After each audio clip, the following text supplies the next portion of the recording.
अस्सलाम वालेकुम मेरी प्यारी बहनों, क्या हाल है। उम्मीद है कि सब खैरियत से होंगी।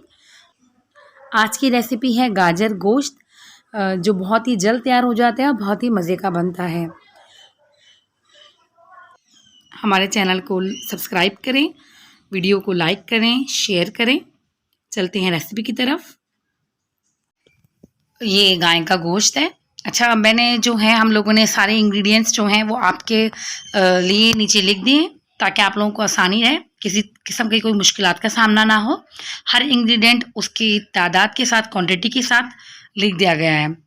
ठीक है, अब ये आपको इंग्रेडिएंट शो करा रही हूँ।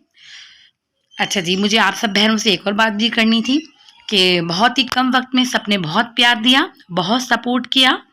बहुत बहुत शुक्रिया आप लोगों का। आप इसी तरह हमें प्यार देते रहें, इसी तरह सपोर्ट करते रहें। इंशाल्लाह हम आगे इसी तरह अपनी वीडियोस बनाते रहेंगे। हमारी वीडियोस को अपनी फैमिली के साथ, फ्रेंड्स के साथ, कुलीग के साथ शेयर कीजिएगा। अच्छा जी, अपनी रेसिपी की तरफ चलते हैं। सबसे पहले 1 कप ऑयल लेंगे, फिर उसको हीटअप होने देंगे कि वो अच्छा गर्म हो जाए। फिर उसके अंदर ऐड करेंगे अनियंस। मैं अनियन ऐड कर रही हूँ।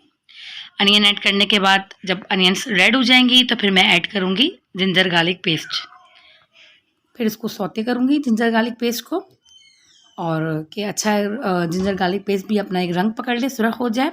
फिर अपने तमाम इंग्रेडिएंट्स ऐड कर दूँगी 1 बाय 1। पहले मैंने टमाटर ऐड करे, जबकि मुझे गोश्त ऐड करना था। थोड़ी सी इसमें गड़बड़ी हो गई थी।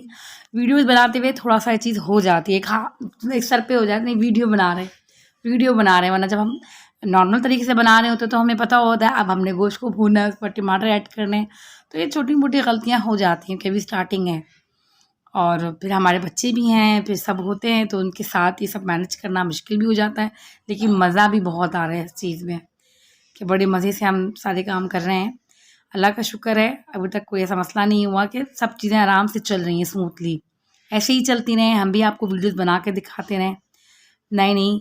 और अगर आप लोगों को कोई और फ़रमाइश हो, जैसे किसी बहन का मैसेज आया था कि शायद किसी कीमे की फ़रमाइश करी थी, मैंने वो मैसेज सही तरह पढ़ा नहीं। अब मैं पढ़ती हूँ तो फिर मैं ज़रूर, जो उनकी फ़रमाइश होगी उन्हें ज़रूर पूरा किया जाएगा। और आप लोगों की भी जो भी फ़रमाइश हो प्लीज़ ज़रूर बताएँ। देखिए, अब मैं इसके अंदर गाजर ऐड कर रही हूँ। गोश्त मेरा गल गया था। गोश्त गलने के बाद मैंने गाजर ऐड करी है। अच्छा, गाजर की शेप ऐसी होती है, हमारे यहाँ 2 तरीके से कटती हैं।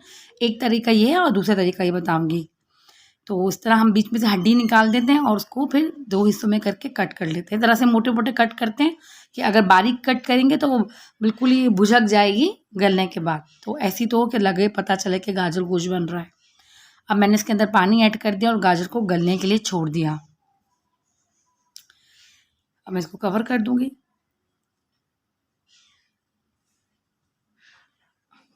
अच्छा जी, अब मेरी गाजर भी गल चुकी है और मैं उसकी भुनाई कर रही हूँ। ठीक है, अच्छे तरीके से इसकी भुनाई हो जाएगी।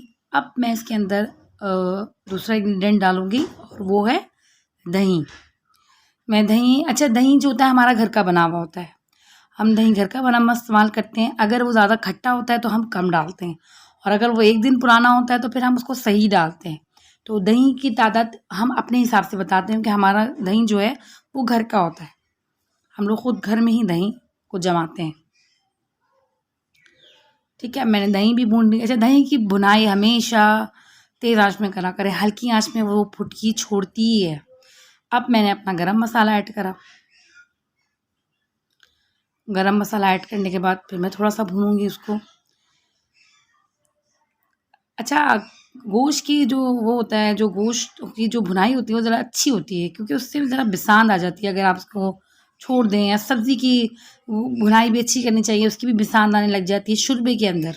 तो इसी वजह से भुनाई के अंदर ही देख लेते हैं भूनते हुए कि नमक, मिर्च, खटास सब चीज़ें सेट हैं, उसके बाद शोरबा डलता है। जी, अब मेरा खाना तैयार है। इंशाल्लाह मिलते हैं नेक्स्ट वीडियो में, इस उम्मीद के साथ कि अपना बहुत ख़्याल रखिएगा। अल्लाह हाफ़िज़।